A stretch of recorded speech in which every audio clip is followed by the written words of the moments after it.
Good morning all of you. आज हम हिंदी लोक भारती 10वीं कक्षा की किताब की शुरुआत करेंगे। आज हम पहले नंबर की जो कविता है भारत महिमा, यह कविता सीखेंगे। कवि का नाम है जयशंकर प्रसाद और अब हम कवि का परिचय देखेंगे। कवि का जन्म 1890 वाराणसी उत्तर प्रदेश में हुआ और मृत्यु 1947 वाराणसी उत्तर प्रदेश में हुई। परिचय: जयशंकर प्रसाद जी एक छायावादी युग के 4 स्तंभों में से एक है। उन्होंने बहुत सारी कहानियां, उपन्यास या कविताएं लिखी है। उनकी कविताएं, कहानियां, उपन्यास में ज्यादातर देश के गौरवशाली अतीत का ऐतिहासिक वर्णन ही हमें दिखाई देता है। कवि एक कथाकार, उपन्यासकार तथा एक निबंधकार के रूप में भी विख्यात है और हमेशा उनके कहानी, उपन्यास या कथा में हमारे जो भारत देश है उस भारत देश के ऐतिहासिक का ही वर्णन हमें दिखाई देता है। कवि की प्रमुख कृतियों में कवि ने लिखा है झरना, आंसू, लहर, यह काव्य उन्होंने लिखे हैं। और ऐतिहासिक काव्य में उन्होंने चंद्रगुप्त एक ऐतिहासिक नाटक लिखा है। प्रस्तुत पद्य में उन्होंने लिखा है, यानी कवि का कहना है, इस कविता में कवि ने लिखा है कि देश के गौरवशाली अतीत का सजीव वर्णन कवि ने इस कविता में किया है।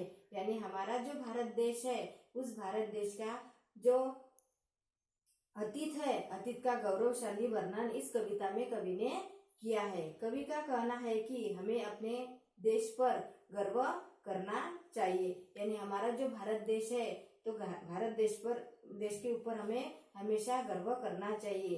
उसके प्रति हमारा सर्वस्व हमें निछावर करने के लिए हमेशा तत्पर रहना चाहिए। यानी हमारे भारत देश की जो महिमा है उस महिमा के ऊपर हमें हमेशा गौरव करना चाहिए और भारत देश के ऊपर हमें हमेशा सर्वस्व निछावर करना चाहिए और उसके लिए हम सदैव तत्पर रहना हमें चाहिए। तो अब हम देखेंगे कि डिजिटल बोर्ड पर हम देखेंगे कि किस तरह से गीत यह गाया जाता है।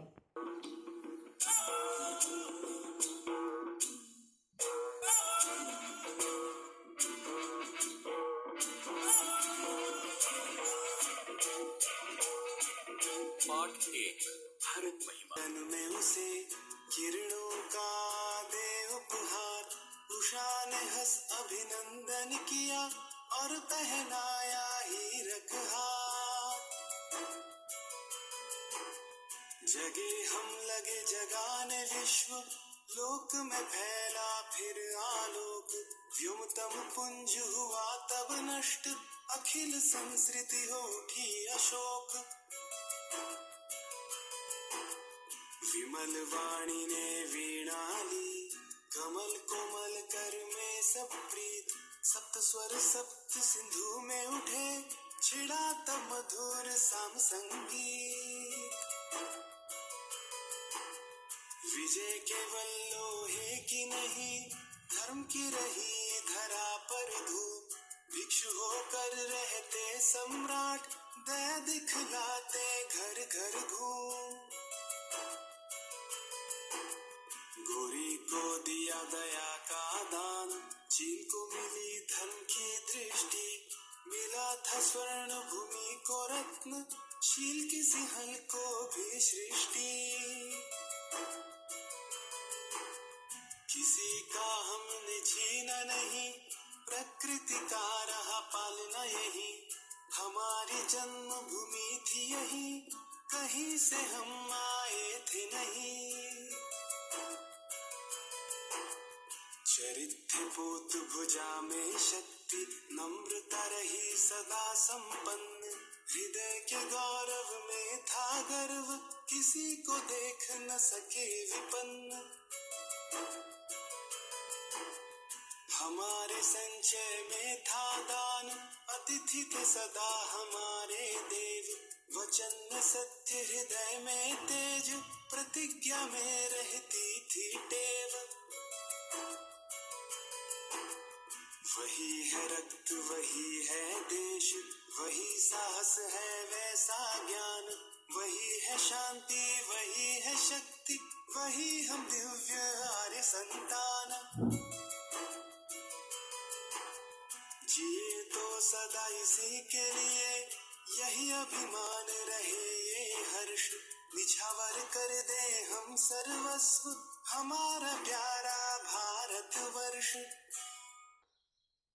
अब हमने जो भारत महिमा जो कविता है यह हमने डिजिटल पर अभी गीत स्वरूप देखी है, तो अभी हम उसके हर एक पंक्ति का अर्थ हम आज समझेंगे। हिमालय के आंगन में उसे किरणों का दे उपहार, यानी हिमालय के आंगन में उसे किरणों का दे उपहार, उषा ने हंस अभिनंदन किया और पहनाया हीरक हार।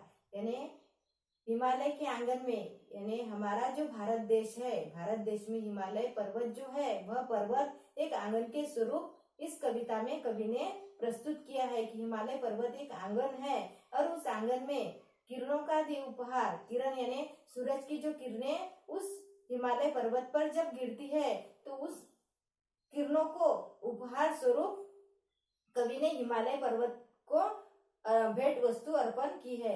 उषा ने हंस अभिनंदन किया, यानी हिमालय पर्वत के आंगन पर किरणें, सूरज की किरणें जब गिरती है तब उषा यानी सवेरा होने के बाद में वह किरणें हंस अभिनंदन किया, यानी सवेरा उषा ने हंस अभिनंदन किया, यानी उषा ने सवेरा सुबह, अर्थात उषा का दूसरा अर्थ होता है सुबह ने हंस अभिनंदन किया, यानी जब सुबह सूरज की किरणें देखती है तब उस किरणों को देखकर वो हंस उठती है और उसका आभार व्यक्त करती है। अभिनंदन यानी आभार मानती है कि सूरज उगा और सूरज की जो किरणें हैं वह हिमालय पर्वत पर गिरी। यह उषा उसका आभार यानी सवेरा सुबह उसका अभिनंदन करता है। और पहनाया हीरक हार यानी हीरो का हार। हिमालय के आंगन में उसे किरणों का दे उपहार, यानी हिमालय पर्वत के आंगन में जब सूरज की किरणें पड़ती है तब वह किरणें उपहार स्वरूप वह हिमालय पर्वत को भेंट देता है। और पहनाया हीरक हार, यानी जब किरणें सूरज हिमालय पर्वत के चारों तरफ फैलती है तब ऐसा दिखाई देता है कि वह किरणें जैसे हिमालय पर्वत को हार के स्वरूप पहना रही है, यानी हार यानी हीरो का हार। ऐसे प्रतीत होती है कि वो सूरज की किरणें हीरो का हार स्वरूप हिमालय पर्वत के गले में पड़ी है। इसी तरह दूसरी पंक्ति में कवि ने यही बताया है कि उषा ने हंस अभिनंदन किया और पहनाया हीरक हार, यानी सुबह ने सूरज की किरणों को अभिनंदन किया और जो सूरज की किरणें सवेरे पड़ती है हिमालय पर्वत पर तो वह हार जैसे महसूस होती है कि हीरो का हार ही उन्होंने जैसे हिमालय पर्वत के गले में पहनाया है। अब दूसरी पंक्ति में कवि ने बताया है जगे हम लगे जगाने विश्व,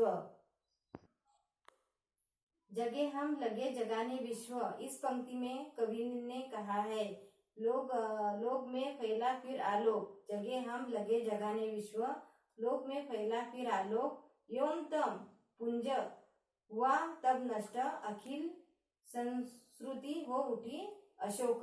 जगे हम लगे जगाने विश्व, यानी कवि का इन पंक्तियों में कहना है कि जो हमारा भारत देश है, भारत देश में सबसे पहले ज्ञान जो है वह भारत देश में ही हुआ। हमारे जो साधु संत है उन्होंने सबसे पहले ज्ञान ग्रहण किया। हमारे भारत देश के जो लोग हैं वह पहले ज्ञानी हुए और फिर उन्होंने क्या किया कि जो बाहर के देश है फिर बाहर के देशों के लोगों को उन्होंने अपना ज्ञान बांटा। लोग जगे हम लगे जगाने विश्व, यानी सबसे पहले हम जगे, हमने ज्ञान को ग्रहण किया और उसके बाद में हमने लोगों में वह बांटा, फिर हमने विश्व में बांटा और विश्व के लोगों को जगाया। लोग में फैला फिर आलोक, यानी फिर इस तरह से लोगों में ज्ञान जो है ज्ञान का प्रकाश फैला। लोक में फैला फिर आलोक, आलोक यानी प्रकाश, लोगों में ज्ञान का प्रकाश फैला। योम तम पुंज हुआ तब नष्ट, यानी जो हमारी अज्ञान है, वह अज्ञान रूपी जो अंधकार है वह खत्म हुआ और ज्ञान रूपी जो दीपक है वह पूरे विश्व में ज्ञान फैला। अखिल संस्कृति हो उठी अशोक। संस्कृति यानी हमारा संसार, अखिल यानी संपूर्ण और अशोक यानी रहित। तो जो हमारा ज्ञान है वह पूरे भारत देश में फैला और जो अज्ञान का जो अंधेरा है वह पूरा अंधेरा